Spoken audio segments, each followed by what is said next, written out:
Olá, Olá, boa noite, boa, meu amigo. Tudo bem? boa noite, tudo jóia contigo, Jaime? Tudo jóia, graças a Deus. Que alegria, hein, Augusto? Que alegria nossa, né? Podemos estarmos juntos, né? É Compartilhando verdade, cara. alguns ensinos, É experiências, verdade. estudos, né? Que bom, felicidade a nossa. Seja muito bem-vindo, amigo, à Casa do Caminho, à nossa casa. Gratidão por ter aberto as portas da sua casa para todos nós, né? Felicidade. E vamos começar com a nossa live de hoje, né? Dando as boas-vindas também aos nossos amigos conectados de casa. Sejam muito bem-vindos, né? Amigos tanto aqui da Casa do Caminho quanto de outros estados, né? Países também que estão se conectando com a gente. Recapitulando somente para a gente deixar claro aqui para os nossos amigos que a gente vai bloquear essa caixinha de comentários aqui embaixo, em torno de 30 minutos até 40, para a gente conseguir fluir com o tema. E aí a gente abre a caixa de diálogo a partir de 40 minutos para tirar as dúvidas, ok? Então a gente vai desabilitar a caixinha aqui agora e vamos dar oficialmente as boas-vindas ao nosso amigo Jaime, né? Pernambucano, né? Que veio ao nosso encontro aí solicitamente, né? Que concordou em estar com a gente hoje, compartilhando alguns ensinos. Particularmente, sou muito feliz por estar falando com um cara que escreveu um livro que eu li e que me deu estímulos grandes para que a gente pudesse dar novos passos, né? É uma honra para mim estar falando com esses amigos nossos que é, magicamente a gente conhece pelas obras e a gente tem a chance de estar aqui com eles, né? Me sinto um aluno ávido, né, por conhecer coisas novas e para mim é uma honra poder estar sendo o médium, né, de tecnologia para conseguir chegar até a casa de alguns amigos nossos, né? Então, felicidade a nossa estar aqui, tá? Nós queremos pedir aos amigos de luz, aos anjos que nos acompanham, para que nos intuam nesse instante, para que intuam o nosso amigo Jaime e todos aqueles que estão em casa. Rogamos ao Pai que ele nos conceda luz, força, saúde, vontade para continuarmos nessa seara e que a gente consiga fazer muito bom proveito de todas essas chances que nós estamos tendo, né? Nesse instante, ainda mais que nós estamos sendo convidados diariamente a refletir sobre a nossa vida, nossas escolhas, nossos hábitos. E estamos aqui hoje para falar sobre um assunto de grande importância, que é como lidar, né, como amar o nosso próximo aí nas redes sociais, tem sido um desafio enorme para todos nós, né? Tá aí já o nosso tema e o nosso amigo mais que conhecedor dessa área aí, né? Que está na área de ensino hoje, que atua fortemente e que vai falar com propriedade aí enorme sobre o tema. Então, seja muito bem-vindo, amigo. A palavra é toda sua e daqui meia hora, 40 minutos, a gente se fala mais outra vez, ok? Seja muito bem-vindo. Ok, Augusto, obrigado. É uma alegria estar aqui com vocês, ainda mais sabendo que amigos queridos já são conhecidos de longas datas de vocês, como o Simão, o Uriel, lá de Patos de Minas, que é um grande amigo também, que estava comigo hoje pela manhã na live com o Sandro e com o resto do pessoal que está fazendo um trabalho digital bacana. E esse tema é um tema muito especial, Augusto, porque a verdade é que nós estamos um pouco despreparados ainda para lidar com as mudanças que vêm acontecendo no mundo como um todo.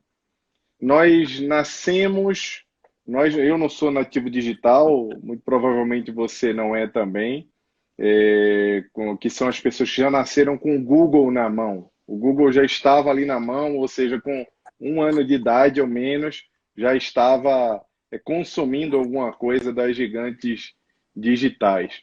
E grande parte de nós, ou até mesmo os próprios nativos digitais, eu arriscaria, encontram muita dificuldade de se adaptar a todas as mudanças que estão acontecendo no mundo devido a essa revolução digital. E aí é muito pouco provável que nós que estudamos filosofia, religião, ou que somos adeptos de uma religião, de alguma crença, ou que estamos atentos a todos os movimentos morais ou de tentativa de entendimento sobre o mundo, sobre o que acontece ao nosso redor, muito provavelmente nós estamos muito avisados sobre essas mudanças que estão acontecendo. Mas, por causa disso, dificilmente vamos parar para pensar sobre o assunto do amor ao próximo, de como a gente se conecta com o outro, com as outras pessoas, como a gente fala em espiritualidade, como a gente fala em cristandade, quando a gente associa isso ao mundo digital, às redes sociais e ao nosso convívio digital. A maioria de nós separa o que nós vivemos no dia a dia, com familiares, com amigos, trabalho, rua, com esse universo que é o universo de convívio digital, como esse que nós estamos tendo aqui agora, no qual nós não conseguimos estar tão próximos, mas estamos trocando mensagens, estamos trocando impressões, emoções e etc. A verdade é que já há um bom tempo, de 2014 para cá, quando a gente analisa os números dentro do próprio universo digital, que ele não é mais separado do dia a dia da vida das pessoas, que as pessoas chamam de offline, tudo é uma coisa só, por isso que ainda estamos despreparados para pensar em religiosidade nesse ambiente. A verdade é que de 2014 para cá houve uma escalada do interesse por palavras como espiritualidade e também por palavras como empatia no Google, que é o maior buscador dentro da internet, né? E o segundo maior buscador também é dele, que é o YouTube, curiosamente. Então, os buscadores mostraram a tendência de interesse muito grande da humanidade em temas como espiritualidade. Pra você ter ideia, a gente está falando em crescimento de 700%.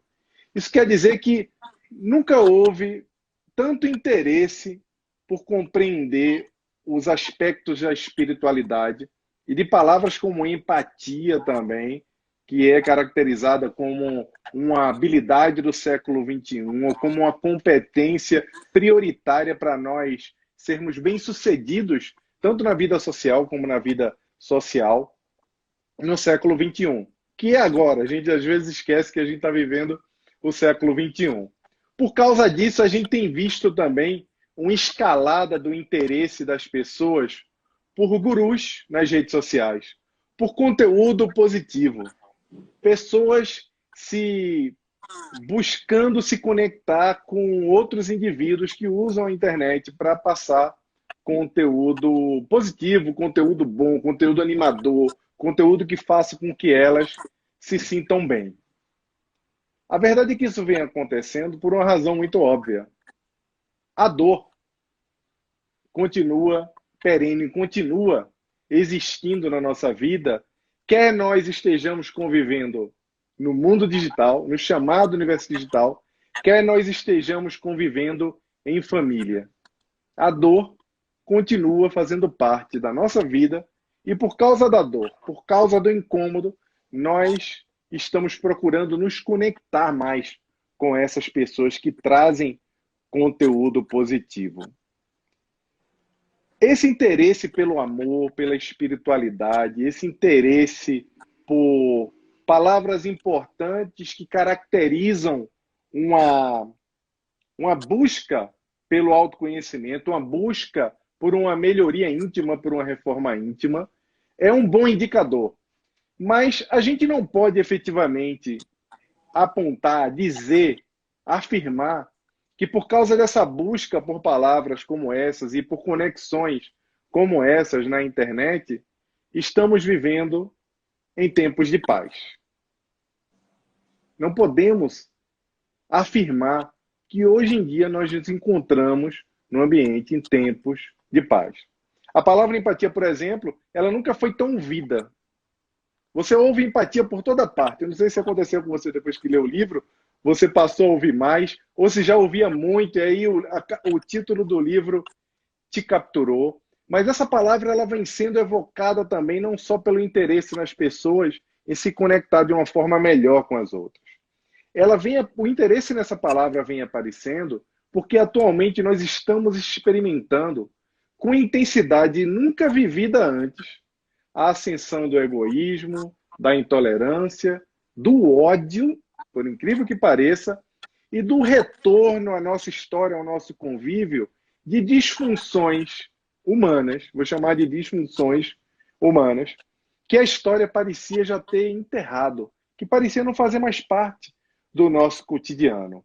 E tudo isso que estamos vivendo agora tem um pano de fundo, tem como pano de fundo uma pandemia, um processo de isolamento social, e essa pandemia que é um dos maiores desafios que a humanidade enfrentou nos últimos 100 anos. Antigamente a gente dizia que o mundo estava em paz quando não havia guerras. Estar em paz era sinônimo de não ter guerras. O Oriente Médio está em paz. O Brasil sempre foi um país pacífico.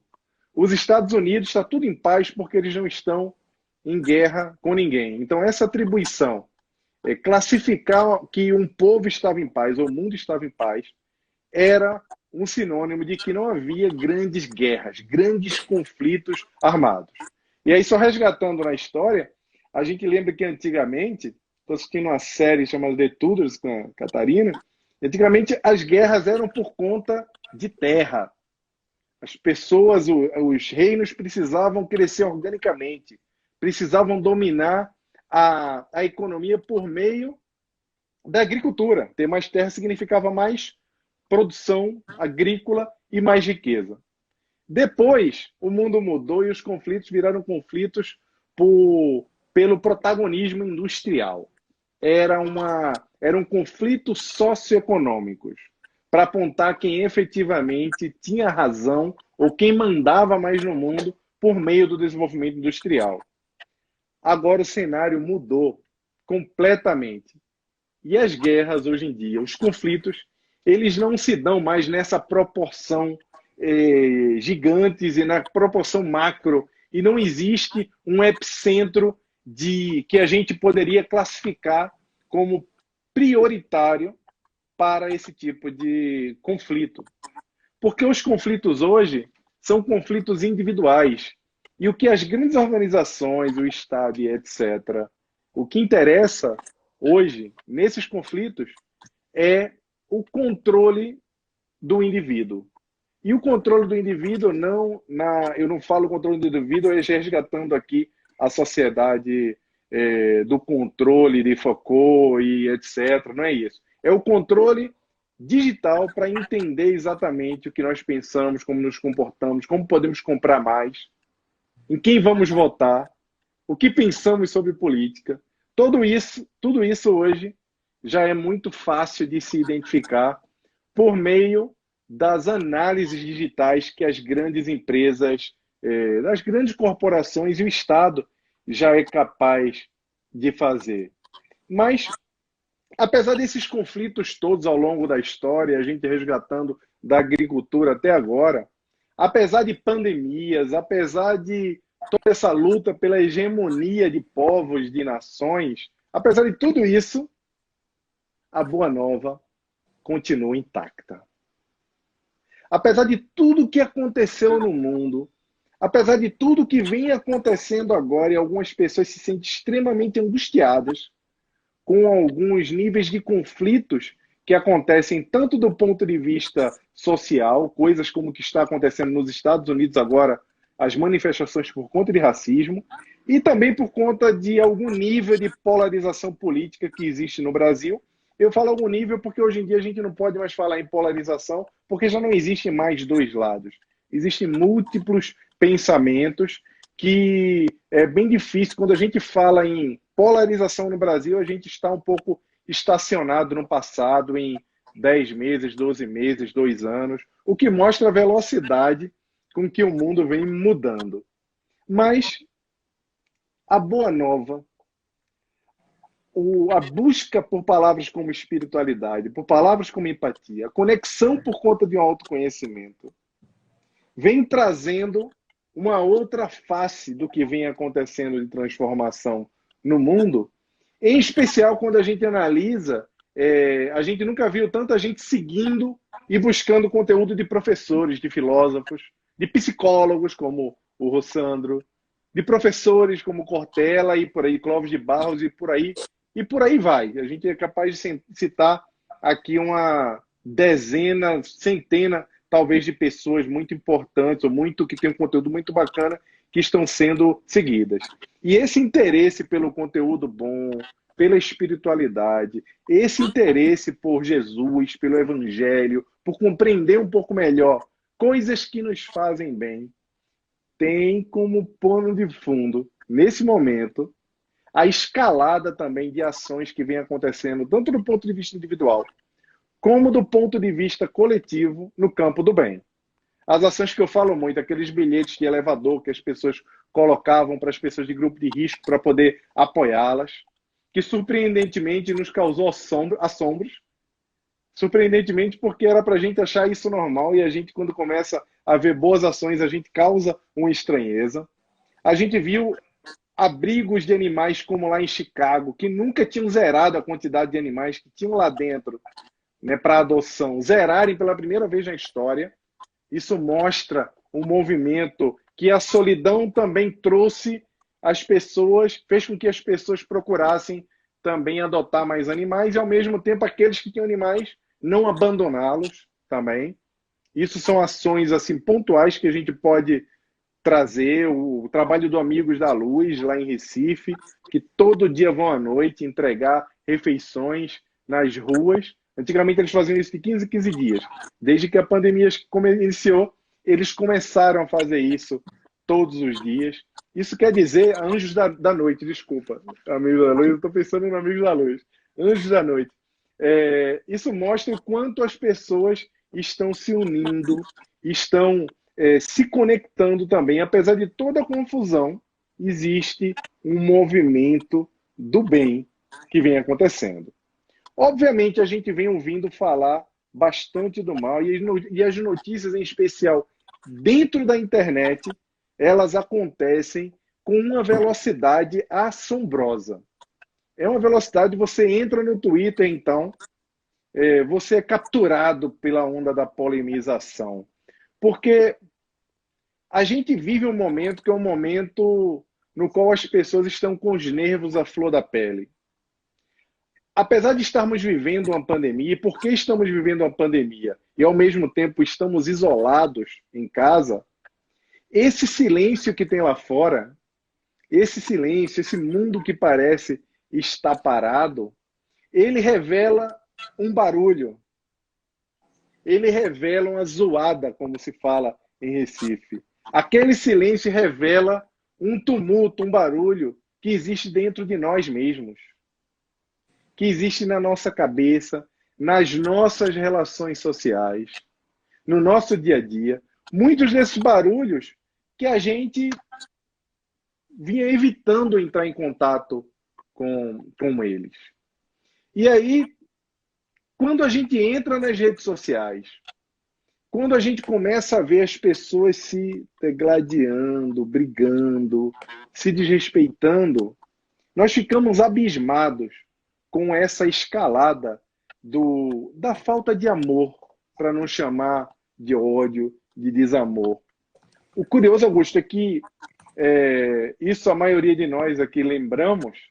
Há muito pouco tempo atrás, as redes sociais eram um local no qual nós usávamos para nos conectar com os nossos amigos apenas, trocarmos algumas coisas, falarmos como estávamos nos sentindo, como o Facebook gostava de dizer, para rever amigos das antigas que certamente a gente não ia encontrar mais se não fossem as redes sociais. E também até para se aproximar de algumas pessoas que nós não tínhamos relação e que nós poderíamos, a partir das redes sociais, nos tornarmos amigos até. Tem até muita gente que arrumou aí uns crushes, uns casamentos nas redes sociais. E aí, bem pouco tempo depois, tá a gente aqui agora. Eu falei na televisão, na Rede Globo, eu dei uma entrevista recentemente, falei sobre isso, e estamos aqui agora falando, gente, o ambiente que a gente falava em amor, o ambiente que a gente falava em relacionamento afetivo, agora nos traz uma reflexão de como nós podemos nos amar mais dentro desse ambiente. Que é amar o próximo. Amar o próximo é uma frase que todo mundo sabe que o mandamento de Jesus, o segundo mandamento que Jesus nos deixou, é amar o próximo como a si mesmo. Mas toda vez quando a gente pensa em amar, em amor ao próximo, automaticamente a gente pensa que essa é uma proposta muito santificada para um ser humano normal. Como é que eu vou amar alguém que eu não conheço?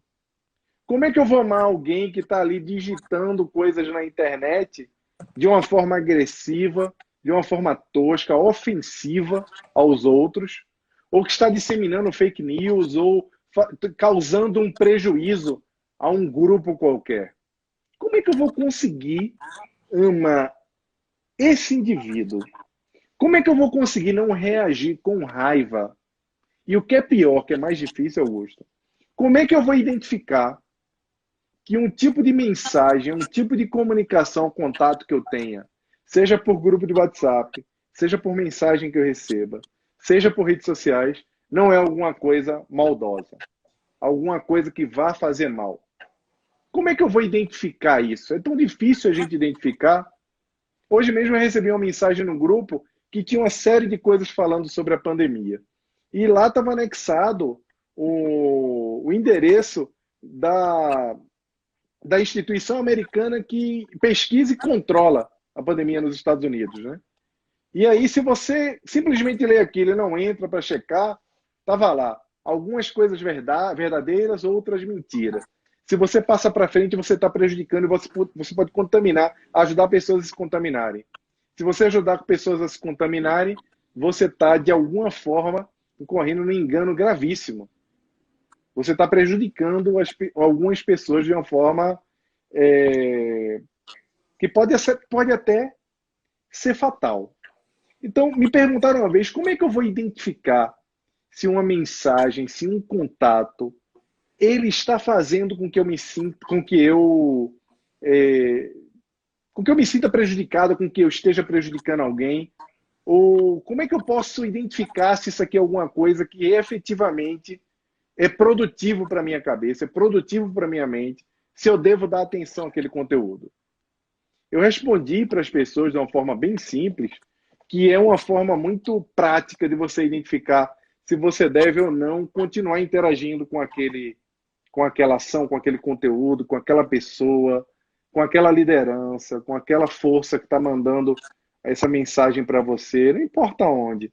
Se você receber alguma mensagem e ela lhe causar raiva dos outros, ódio dos outros, de um grupo, não importa de quem, alguma angústia, um peso no coração, isso vale para notícias, para qualquer coisa, ou um medo incontrolável, você sente medo quando compartilha aquilo, e aí eu até acrescento, se tiver escrito assim, compartilhe antes que apague, compartilhe logo, porque isso aqui foi escondido, tem que acender um alerta na nossa cabeça. Opa, peraí, eu vou ler isso de novo, eu vou checar, para ver se isso aqui condiz com a crença que eu tenho de mundo, com as coisas que eu acredito, com como eu posso contribuir para que o mundo seja um lugar melhor, para que eu possa amar efetivamente o meu próximo e espalhar amor, espalhar afeto para a humanidade.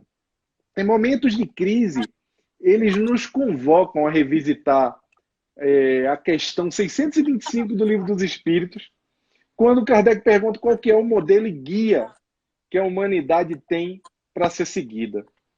E a espiritualidade superior responde: vede Jesus. Essas respostas são muito bacanas, porque toda vez que você tem contato com a espiritualidade, você espera que seja aquela mensagem gigante, como encerramento de congresso de Bezerra de Menezes, que ele fala, deixa aquela mensagem, com a mensagem que dura o ano inteiro, para a gente estar ouvindo e refletindo. Via de regra, os espíritos superiores, os nossos mentores, não se comunicam assim. Eles são muito pragmáticos. Eles falam: vê Jesus, observa, diminui. É tudo muito prático. Eles não têm tempo a perder. Não tem lenga-lenga. Não tem inutilidade. É tudo muito prático. E eu acho sempre muito interessante quando eu tenho algum contato desse tipo, porque eu sempre acho que vai ter muito falatório. E é tudo muito direto. E eu acho impressionante porque Isso me lembra de um livro, está até aqui comigo na frente, que é esse livro aqui, Obreiros da Vida Eterna. Deixa eu tirar o... isso me lembra o Asclépios, que é o capítulo 2, se não me falha a memória, o Sublime Visitante, quando os grupos se preparam para receber a orientação daquela entidade de esferas superiores da Terra, e eles fazem perguntas assim, parece aqueles textões. Parece o áudio que o Uriel falou que me mandou de 12 minutos. Quando ele terminou, eu falei, diga para mim que você não está mandando Faroeste Caboclo para mim, que isso é uma pergunta ou alguma coisa. Porque parece a música Faroeste Caboclo toda. E aí o Asclepius responde aquelas perguntas gigantes com 2 linhas ou uma passagem, um trecho da carta de Paulo ou alguma passagem do Evangelho de João. Tudo muito pragmático. O que isso quer dizer? Isso quer dizer que nós já sabemos muita coisa do que precisamos fazer. Mas quando os Espíritos falam para a gente o modelo e guia, quando Kardec pergunta sobre modelo e guia, a gente vê Jesus, quem é que precisa de modelo de guia? Precisa de modelo de guia quem não sabe aonde chegar, nem como chegar. Você pode até saber para onde você está indo, mas você não sabe qual que é o caminho. E para isso você precisa de um guia, você precisa de alguém para te conduzir. E a outra pergunta, que lugar é esse que a gente tem que ir? Qual que é esse destino humano? O que a gente precisa fazer para alcançar esse outro lugar? Esse lugar que nós devemos ir, esse que Kardec pergunta, no qual nós precisamos de um guia para poder chegar lá. Essa resposta é muito simples e nós já sabemos que está lá no livro 3 do Livro dos Espíritos, que fala sobre a lei do progresso. Nós sabemos que todos nós estamos seguindo em progresso para alcançar a perfeição, ou para usar uma linguagem menos complexa, é o nosso caminho até Deus. Sabemos que ainda estamos distantes disso e só por meio das múltiplas existências nos habilitaremos, por meio do aprendizado, por meio do desenvolvimento de 2 asas, como diz Emmanuel no livro Pensamento e Vida, que é a asa da sabedoria e a asa do amor, que são essas 2 asas que nos conduzem até Deus. Mas nós não sabemos ir ainda. Por isso precisamos do guia. E esse guia é Jesus. Só que o próprio Emmanuel fala nesse capítulo 2 do livro Pensamento e Vida, titulado Vontade, que por sinal eu vou estar amanhã estudando com o pessoal lá de Chicago, o capítulo Vontade. Ele fala que... Não, desculpa, não é vontade, esse é uma instrução, é o capítulo 3, perdão. Estou pensando que já estou tão animado com o estudo da manhã que eu lembrei do vontade. E são, antes da sabedoria, que é uma das asas que nos leva até Deus, existe o conhecimento. Ele fala que o conhecimento precede a sabedoria. E sabendo que existe uma outra asa chamada amor, essa outra asa chamada amor, que nós entendemos que nós precisamos agir para que ela seja uma realidade na nossa vida, cumprindo o mandamento que o Cristo nos deixou de amar ao próximo como a si mesmo, mas ainda nos colocamos nessa posição que estávamos falando agora há pouco. Como é que eu vou amar quem eu não conheço? Como é que eu vou amar quem me agride, quem está lá na internet, quem está no dia a dia? Como é que eu vou amar quem está agredindo a sociedade? Como é que eu vou me comportar amando e tolerando uma pessoa que eu nem conheço? É óbvio que isso é uma tarefa muito difícil.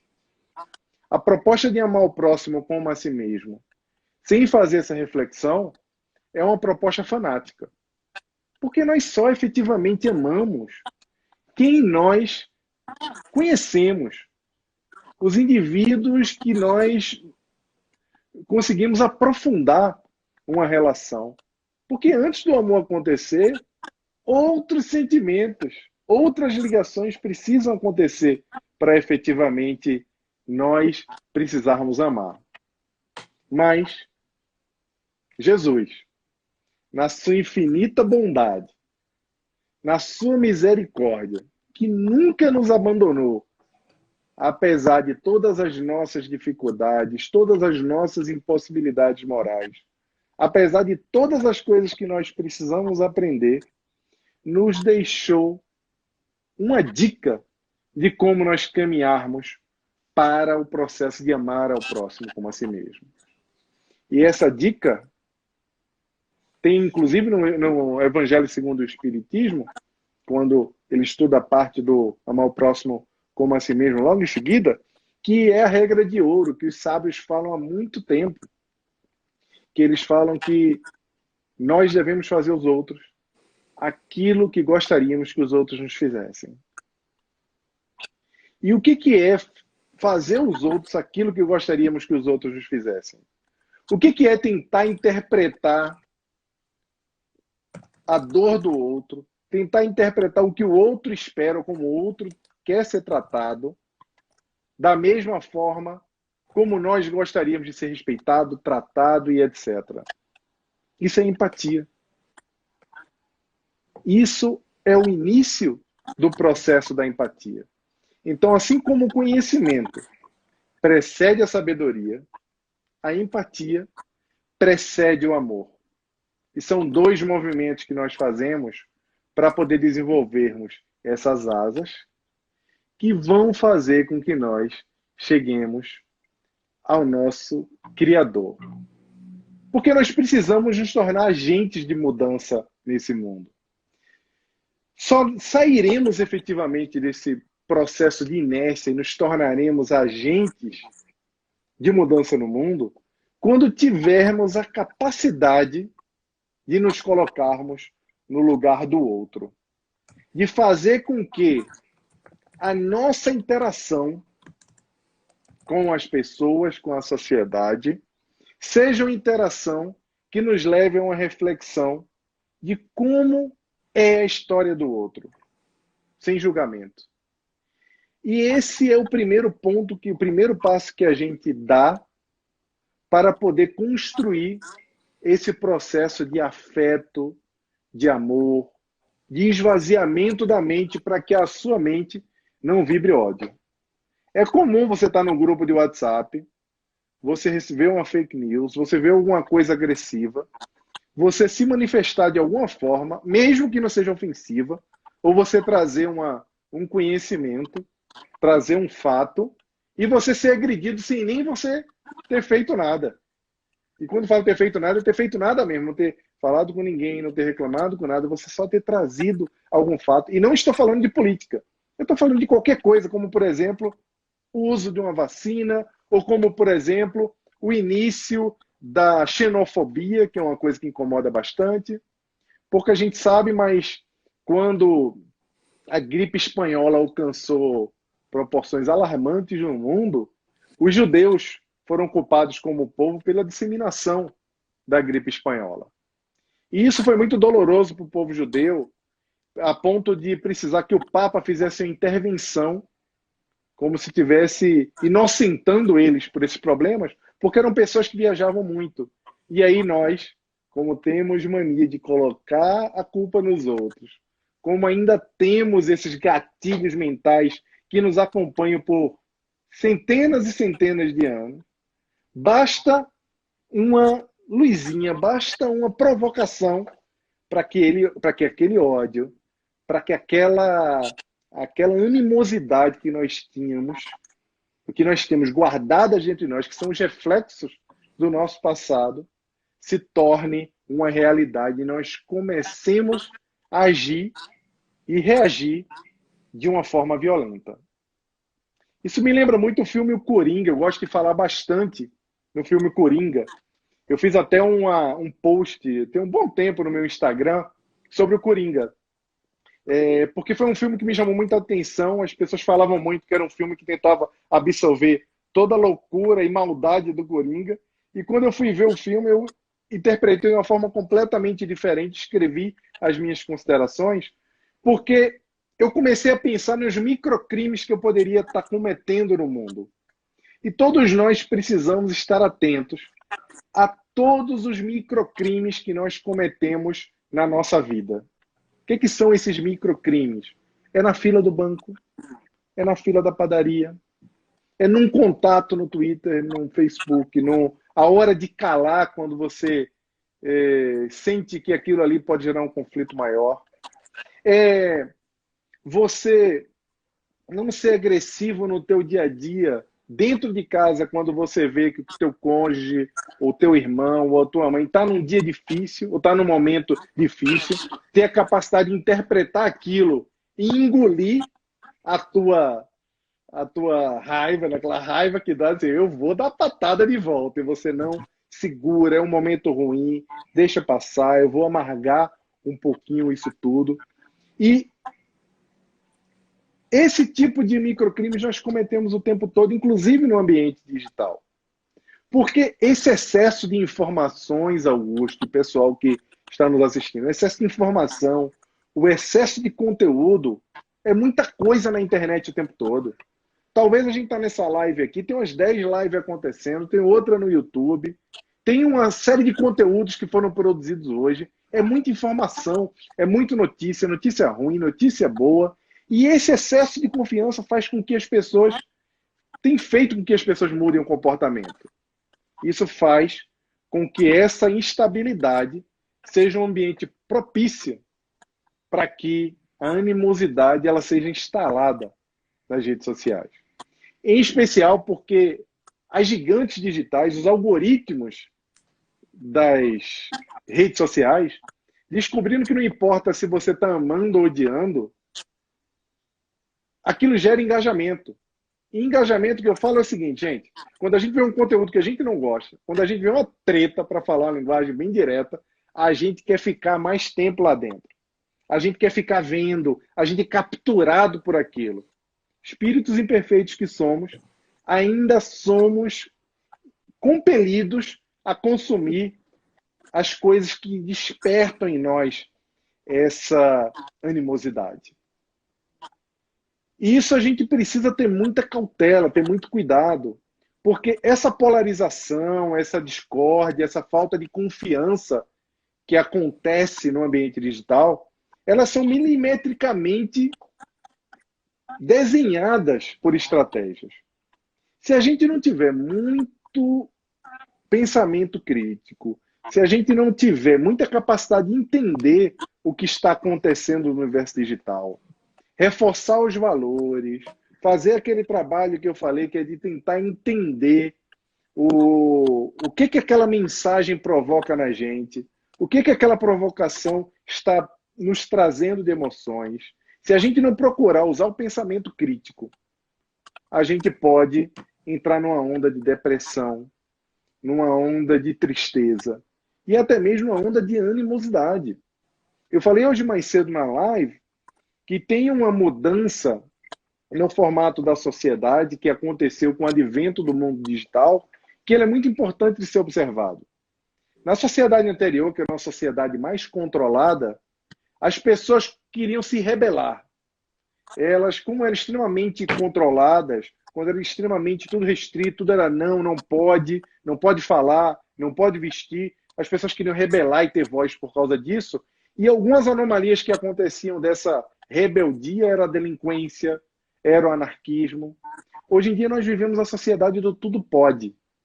Nós podemos fazer o que queremos, nós podemos nos expressar como queremos, nós podemos, inclusive por conta de um pseudo-anonimato que existe no universo digital, nós nos sentimos mais à vontade para brigar, para odiar, até para esquecer quais são os valores morais que nós abraçamos como diretrizes e como guia para a nossa vida, que estão baseados no nosso modelo, que é Jesus. O grande X da questão é que não importa o quanto a gente admire alguma celebridade, algum jornal, alguma mensagem, se aquela mensagem causar efetivamente alguma dor, alguma sensação desagradável, nós temos que abolir, que tirar isso da nossa vida. Precisamos ser um pouco mais críticos e entender que esse é o nosso caminho. Eu não sei se você vai querer abrir para perguntas, se eu posso ainda continuar mais um pouco. Se você quiser não sei falar se já mais tem perguntas aí. Posso, né? Eu vou só Porque... abrir aqui o nosso campo de comentários, mas você pode continuando aí, que eu vou vendo aqui. Tá, tudo bem. A gente, Emmanuel, no livro Pensamento e Vida, agora sim no capítulo da vontade, ele diz que a nossa mente é subdividida em alguns gabinetes. E desses todos os gabinetes, a inteligência, a imaginação, o desejo, a memória, o mais importante de todos é o gabinete da vontade. A vontade é quem gere todo o nosso mecanismo mental. Mas a vontade, e ele fala logo em seguida, nesse mesmo texto, quando ele fala na vontade, ele fala que a vontade bem gerenciada.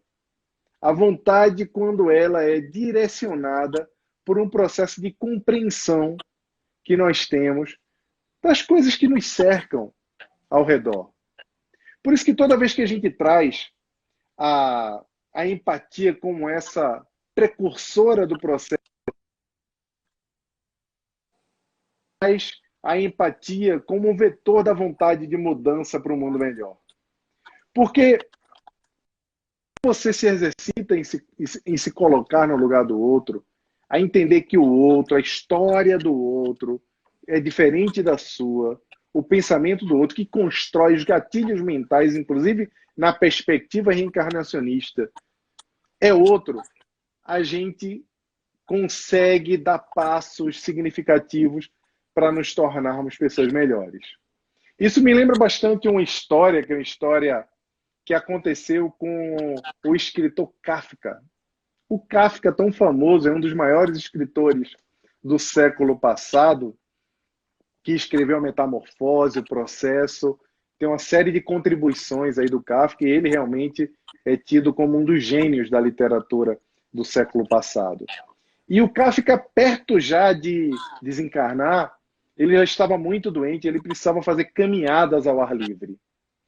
E nessas caminhadas que ele fazia na praça, que era uma praça, ele morava em Berlim, então ele fazia essas caminhadas diárias. Numa dessas caminhadas, nas caminhadas ele sempre via uma menina brincando na praça, com uma boneca. Um belo dia ele chegou na praça, num desses seus passeios, e ele encontrou essa menininha chorando compulsivamente, e uma série de pessoas estavam ao redor dela para consolá-la. Ele se aproximou curioso para entender por que a menina chorava tanto e viu que estavam todos desesperados tentando encontrar a boneca da menina que tinha sumido. Aquela boneca lá que tinha o nome de Brigitte, que todo dia estava lá com ela. Então o Kafka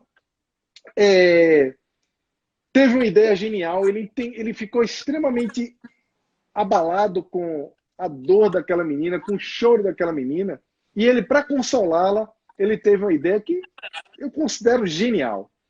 Ele falou para a menina, olha só, a Brigitte, ela não sumiu, ela viajou, ela precisou viajar, mas eu sou um carteiro de bonecas.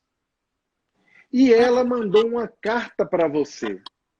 E essa carta está lá no meu escritório. Amanhã, no mesmo horário, eu estarei aqui e vou trazer a carta da Brigitte para você. Não se preocupe. Ela não sumiu. Então o Kafka voltou para casa, levou a sério aquela dor daquela garota que tinha perdido uma boneca. E nessa conversa, ele escreveu uma carta para a menina nessa noite, e no outro dia estava lá.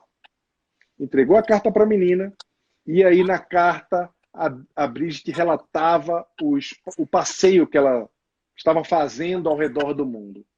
Pedindo desculpas, dizendo que não é porque ela era mal educada, mas porque ela estava muito apressada e precisou sair sem avisar, e realmente ela pedia muitas desculpas por ter feito isso. E ao longo de várias semanas, o Kafka continuou todo dia escrevendo uma carta para a menininha. Uma carta de quando a Brigitte chegou na América do Sul, outra na África, outra na Ásia. E quando ele já estava cansado daquilo ali, porque ele não tinha mais o que inventar, e ele precisava trabalhar e escrever os livros, ele falou, preciso pôr um fim a isso tudo. Então eu vou comprar uma outra boneca. Mas óbvio que ela não vai achar, ela não vai acreditar que é a mesma boneca. A boneca é diferente.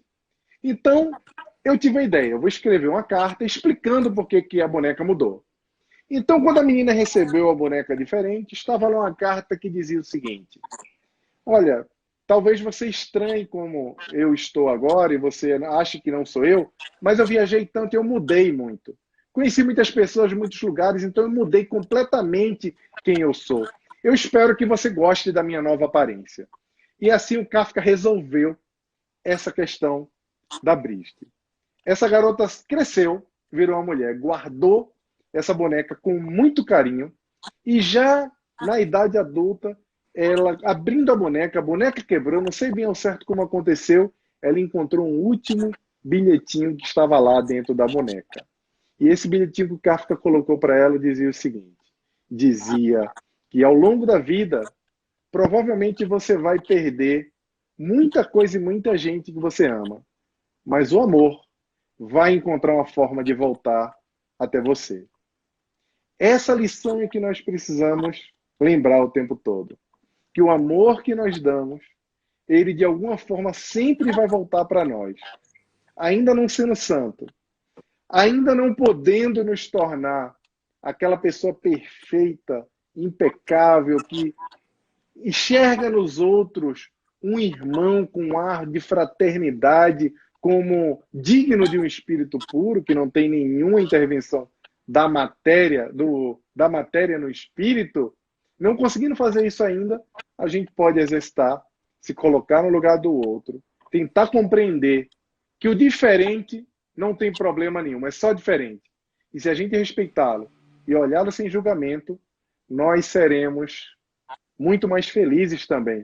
Porque aqui dentro, o ódio, o estranhamento, o medo, também faz muito mal, Augusto. Eu queria agora abrir para perguntas para falar com o pessoal, que a gente tem ainda tempinho, né? Vamos lá. Eu estava dando uma olhadinha aqui, Jaime. Alguns amigos comentaram aqui. Teve uma amiga nossa que se chama Meira.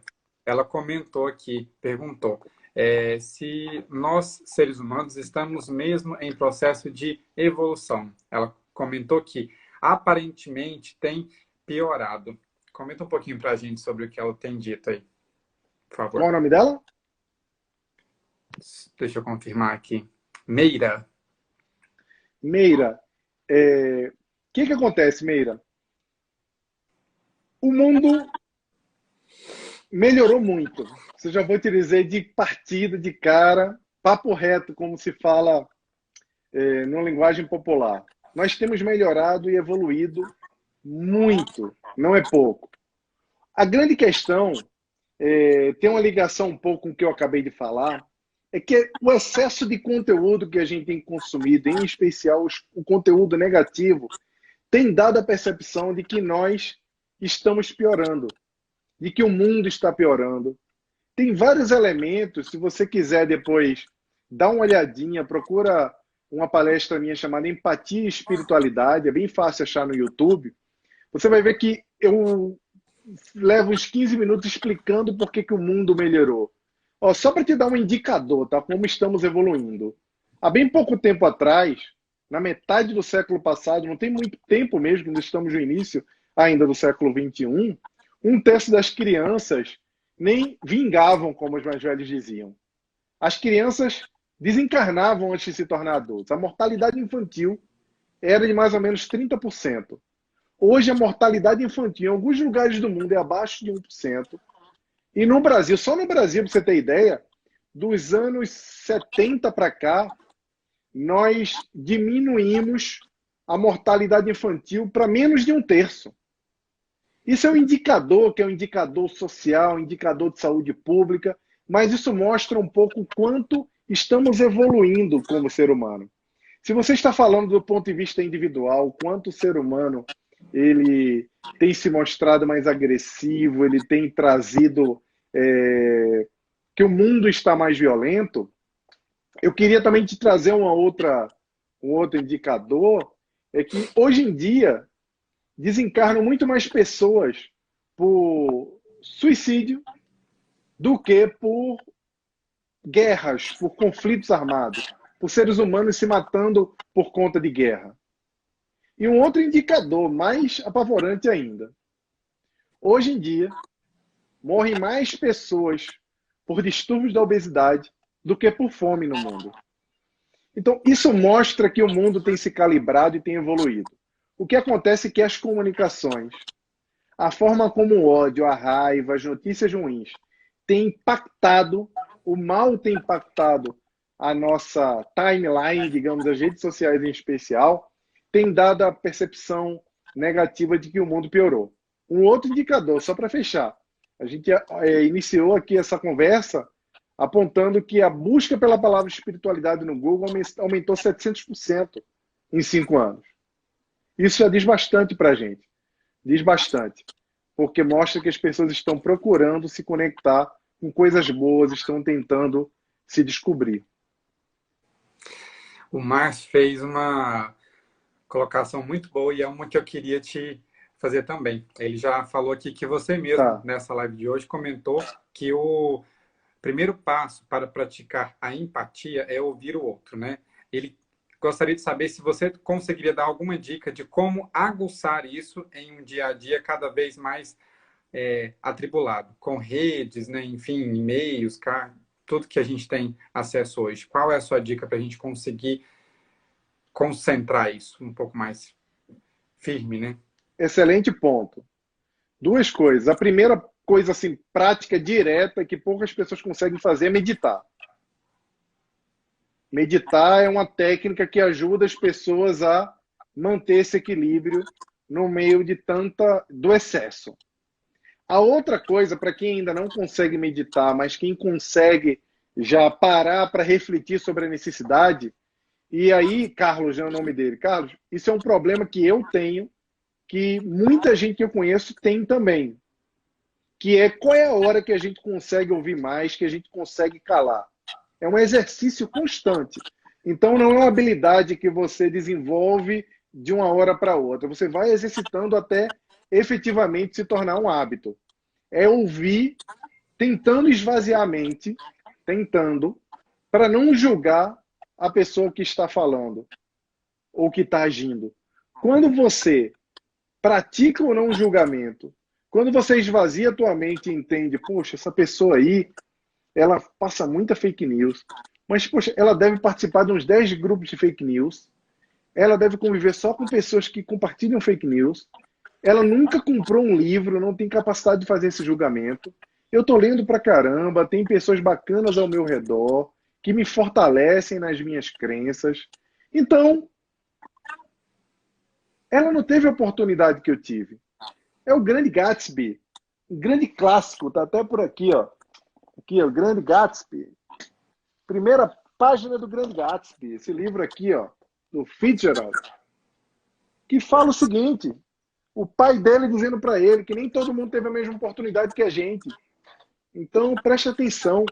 Então, quando você enxergar que o outro não teve a mesma oportunidade que você e o outro tem fragilidades, você começa a exercitar esse processo de empatia na escuta. Lembrando que é muito importante, cuidado com competição de miséria. Sabe o que é competição de miséria, Augusto? Não. Competição de miséria, eu vou te contar aqui um problema que aconteceu aqui em casa. Quebrou a torneira, molhou a casa inteira, tive que ficar 3 horas aqui limpando tudo. Aí você, Jaime, poxa, é porque você não viu o que aconteceu aqui em casa na semana passada. Entrou umas poeiras aqui, eu fiquei uma semana. Então as pessoas começam a disputar miséria, começam a disputar problema. E o amigo só quer o Márcio. Nossa, aí, Márcio é meu amigão, cara, dos meus melhores amigos. Tá aí, talvez tenha sido ele que falou. Sim, foi. Foi ele, né? O Márcio tá morando no Rio, é pernambucano. A gente começa a competir, na verdade a gente tem que ouvir. Quando a gente escuta a outra pessoa, sem se preocupar em dizer alguma coisa para ela, já é um bom início. A gente está sempre querendo confortar, trazer uma solução, trazer um problema maior para a pessoa se sentir maior. Tem que sair dessa. Jaime, vamos tentar fazer a última aqui do nosso amigo Tarabal. Ele falou assim, relacionado ao tema como, entre aspas, educar as pessoas para o uso das redes sociais no sentido de se respeitar mais. A geração nativa digital estará mais preparada para isso? Não. A geração nativa digital não estará mais preparada para isso simplesmente por serem nativos digitais. Eles precisam ser educados a desenvolver esse tipo de respeito. Porque o respeito dentro do ambiente digital, ele também precisa ser educado. Nós precisamos educar essas novas gerações. Qual que foi a primeira mesmo que eu respondi Pois é, o então, foi final? essa Leia de mesmo. novo. Como que se faz isso, né? Educando. Educando e ensinando. No livro Empatia a gente fala bastante sobre isso, né? No Azul, no primeiro livro. Como é que a gente faz para no ambiente digital se respeitar? Primeiro leu, não concordou, não gostou, sabia que pode passar a tela, não comentar, não xingar, não reclamar. Você pode simplesmente passar. É sempre lembrar que quem está compartilhando aquilo ali tem uma história, ou está hackeado também, como o Yuval Noah Harari fala. Hackeado é quando o cérebro da pessoa está hackeado. A pessoa não consegue distinguir o real do correto, do ilusório, e começa a passar o ilusório como se fosse realidade. E você tem que entender isso também, porque você tem lucidez. Então, se você tem lucidez, em especial as pessoas que estudam a doutrina espírita, ou os cristãos que têm uma crença muito forte de Jesus como modelo, guia, como referência, precisa compreender que essa é um outro tipo de comportamento que nós precisamos desenvolver. A gente precisa de deixar o outro ter a chance de pensar por conta própria, né? E eu acho que isso é um esforço que a gente faz diariamente com todos os nossos parentes, amigos, porque isso vai ser muito disseminado nessa contaminação. Muitos cérebros, né, de várias pessoas que são amigas nossas vão ser hackeados o tempo todo, né? Mas a gente não pode tentar expor isso de forma tão clara e lúcida para elas, porque elas têm o tempo delas, né? Então eu acho que é um esforço mais nosso do que delas, né? De colocar-se como se fossem elas. E se eu fosse ela, o que eu iria fazer, né?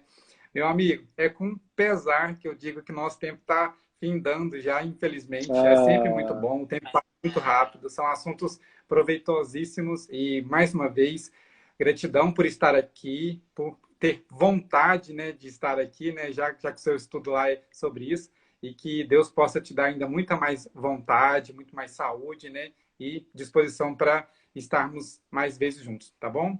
Obrigado de coração. Tá, Joel Augusto, um abraço aí ao pessoal todo da Casa do Caminho. Espero que em breve possamos nos encontrar. Um Tá bom, meu abraço. amigo? Muita paz para todos. Um abraço.